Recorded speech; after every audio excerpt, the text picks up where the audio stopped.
water and air samples, the nation's nuclear safety agency detected 0.43 millibecquerels per cubic meter of xenon-133.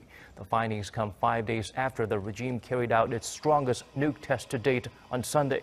Conclusions on whether the radioactive material has any relations to that event will be made after tracking down the inflow of the material and analyzing samples collected from mobile capture equipment. The agency adds the small trace will not have any negative impact on local residents, and the country's background radiation remains at the usual level of 50 to 300 nanosieverts per hour. A radioactive gas, xenon-133, has been detected from the recent North Korean nuclear test, the Seoul's nuclear watchdog said, adding that it is still unclear whether it was from a hydrogen bomb test as Pyongyang claimed. Traces of the xenon isotope were detected in the northeastern part of the country on 9 occasions, the South Korean Nuclear Safety and Security Commission said. The commission's mobile detectors also found traces of xenon off the country's east coast 4 times. It was difficult to find out how powerful the nuclear test was with the amount of xenon detected, but we can say the xenon was from North Korea, Executive Commissioner Choi Jong-bi told a news conference in Seoul on Wednesday. Earlier in September, Pyongyang claimed that it had successfully tested a hydrogen bomb which can be mounted on an intercontinental ballistic missile, ICBM. Seoul started collecting radioactive nuclides and increased its radiation monitoring level following Pyongyang's nuclear test, according to numerous reports from the Nuclear Safety and Security Commission. Xenon was first detected in the sample collected by the stationary capturing equipment installed on land, the Commission's report said September 8. However, at that time it wasn't clear whether the xenon level was linked to the North's test. The amount of the radioactive gas detected is some 0.43 millibecquerel per cubic meter, the Commission said, as cited by Yonhap news agency. This amount would not have any effects on public health as South Korea's radiation levels remain normal, the Commission added. Xenon, a colorless and odorless gas, occurs naturally and can be found in mineral springs, asteroids and the Earth's atmosphere. It is often used in the manufacture of lighting. However, its isotope xenon-133 does not occur naturally. Small amounts of it is used in medicine for diagnostic inhalation only, according to medical websites. Exposure can cause nausea, convulsions and a potentially fatal coma, according to the Lantheus medical website. It has been known to cause cancer and adverse reproductive effects. The test aggravated the already tense situation on the Korean peninsula even further. In response to North Korea's actions, South Korea and the U.S. began discussions on the deployment of an aircraft carrier and strategic bombers in the region. South Korea also immediately held live-fire naval drills involving guided missile vessels and aimed at preparing to hit back and bury the enemy in the event of provocation. The drills involved the 2,500-ton Incheon-class frigate Gangwon, a 1,000-ton patrol ship, several 400-ton guided missile vessels and 130-ton high-speed boats maneuvering in the Sea of Japan, also called the East Sea by South Korea. In its harshest response yet to North Korea's nuclear tests, U.S. President Donald Trump vowed to use the full range of capabilities at his country's disposal, and said the U.S. might resort to using its nuclear arsenal against North Korea if it continues to threaten the U.S. or its allies. Russia has repeatedly said that it is important to prevent escalation of the crisis on the Korean peninsula, calling for a diplomatic solution. North Korea is extremely interested in direct dialogue with Washington, Russian Deputy Foreign Minister Sergei Ryabkov told RIA Novosti on Wednesday. I am not sure that the U.S. administration has enough political will and determination to enter into such a dialogue, he added. Concerns of potential radiation leak grows following Pyongyang's latest nuke test. To quell such fear, South Korea's Unification Ministry is keeping close watch for any signs of contamination. Lee Jung-yeon has the full story. Following North Korea's 6th nuclear test on Sunday, the South Korean Unification Ministry said at a regular press briefing on Wednesday that they are on the lookout for any possible radiation leakage from the test site. We are closely monitoring the situation, considering the severity of any potential radioactive contamination. This follows speculation over possible collapse of a cavern beneath Mount Mantap at the Punggye-ri nuclear test site. I believe it's quite probable that there might have been a release of radioactive material because we're talking about collapse and formation of a small crater. I would say that basically it really depends upon waterways underground, and it is quite possible that released to the underwater, and then that could have been released to the East Sea. The expert added that it is a little too early to tell whether radiation would reach South Korea, but when it comes to China, the possibility is higher as the testing site lies close to the border. The latest nuclear test is North Korea's largest to date, and although South Korea's Nuclear Safety Agency said that it has detected no traces of radioactive materials upon conducting an aerial survey, experts say possibilities of other contamination pathways are open, so it may take some time before the full damage caused by the test can be known. Lee Jung-yeon, Arirang News. Now, the agency claims during a visit to the country's Nuclear Weapons Institute, Kim Jong-un watched as a hydrogen bomb was loaded onto a new intercontinental ballistic missile. This is the picture that was provided again by state news. North Korea says it has successfully carried out a hydrogen bomb test. North Korea made the announcement about half an hour ago on a state-run TV broadcaster. We have successfully tested a hydrogen bomb that can be loaded into a new intercontinental ballistic missile. The announcement came about 3 hours after the 5.7 magnitude artificial quake was detected near the North's Punggye-ri test site. This is apparently the North's 6th nuclear test and comes about a year since its 5th nuclear test in September last year. But, hydrogen weapons are pretty powerful. They're an order of magnitude greater than the weapons the Americans used against the Japanese in 1945.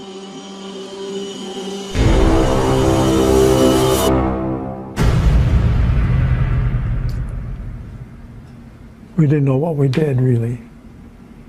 Didn't sink in, and we brought in the atomic agent about 5-10 years later. A short time ago, an American airplane dropped one bomb on Hiroshima and destroyed its usefulness to the enemy. That bomb has more power than 20,000 tons of TNT. I kind of wonder when the Chinese are going to be unnerved by the idea of North Korea having this much nuclear force. I also think the South Koreans and the Japanese are going to have to respond more creatively. I think all of these tests and now the hydrogen bomb, that can put a hydrogen bomb in a missile, all this is going to really push the missile defense debate in South Korea and Japan. I think it might also push the nuclearization debate, right? That is to say that if Donald Trump, particularly if Donald Trump is retrenching from East Asia, because now he's talking about, for example, closing the U.S.-South Korea free trade deal. So if Donald Trump is thinking about retrenching from Asia and the North Koreans are detonating hydrogen bombs, the Japanese and South Koreans will go nuclear in response.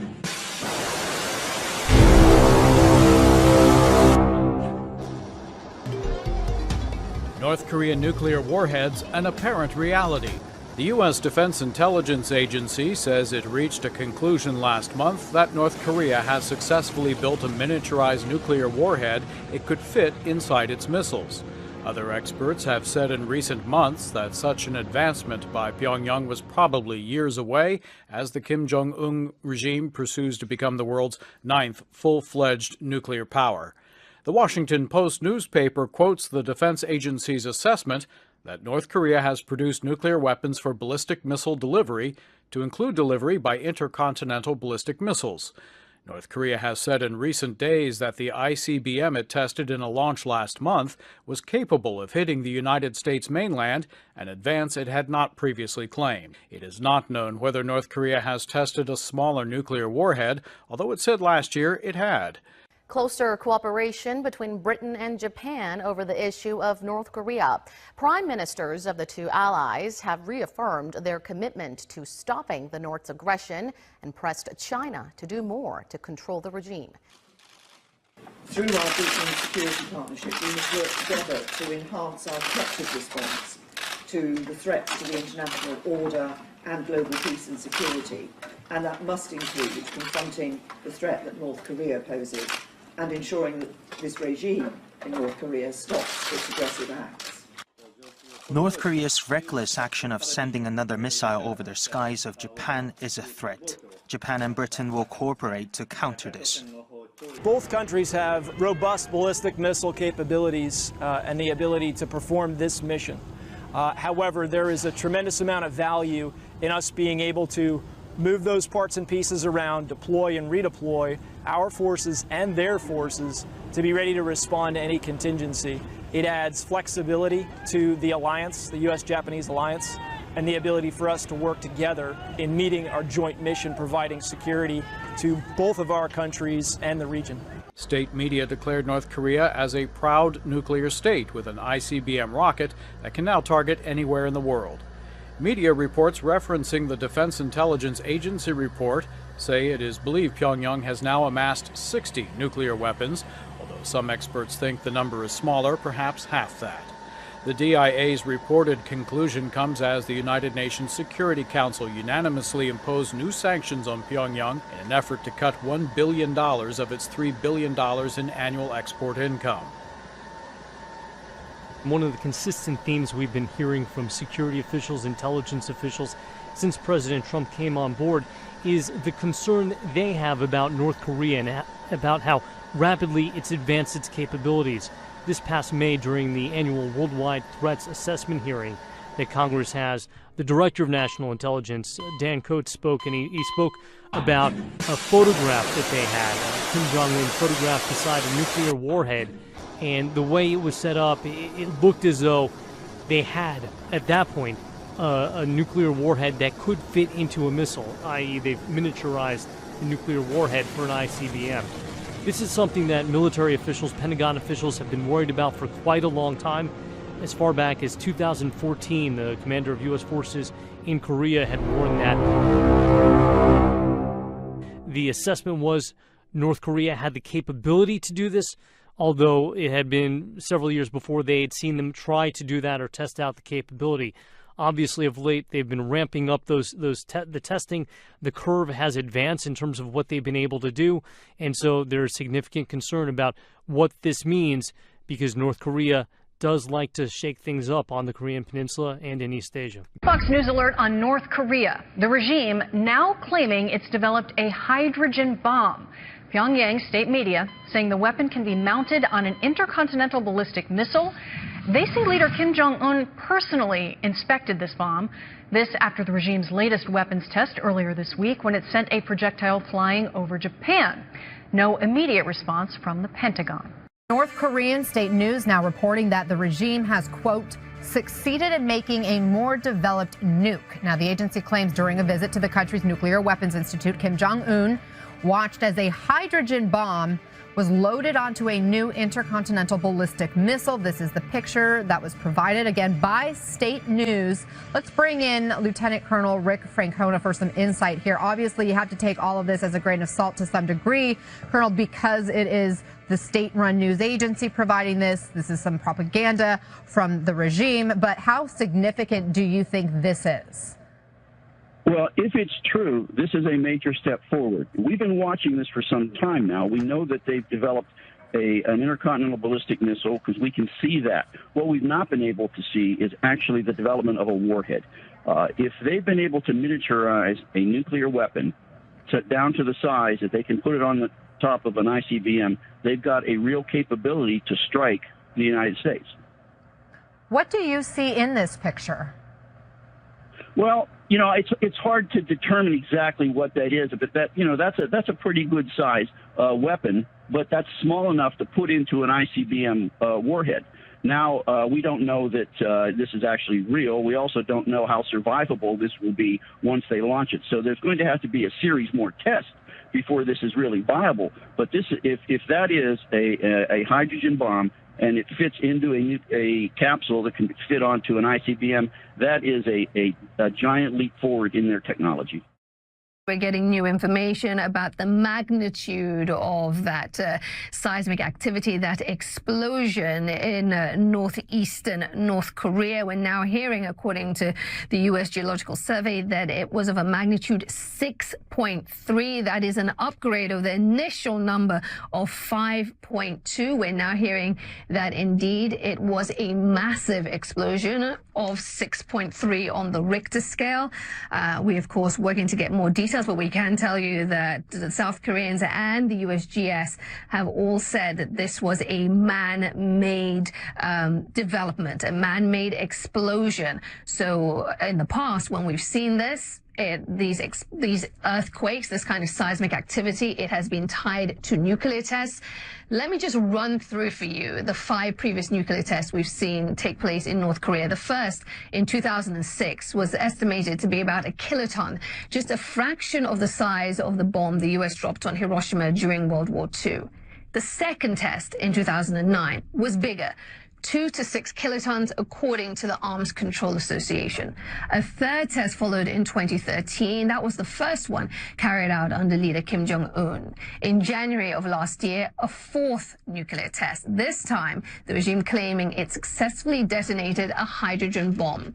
And then September 9th, 2016, a fifth nuclear test, and the most powerful one yet, estimated at 10 kilotons. Of course, right now, we don't have confirmation as to what exactly took place in northeastern North Korea, but the working assumption right now is that it was a nuclear test. We don't know the size of it. We don't know what kind of device may have been tested.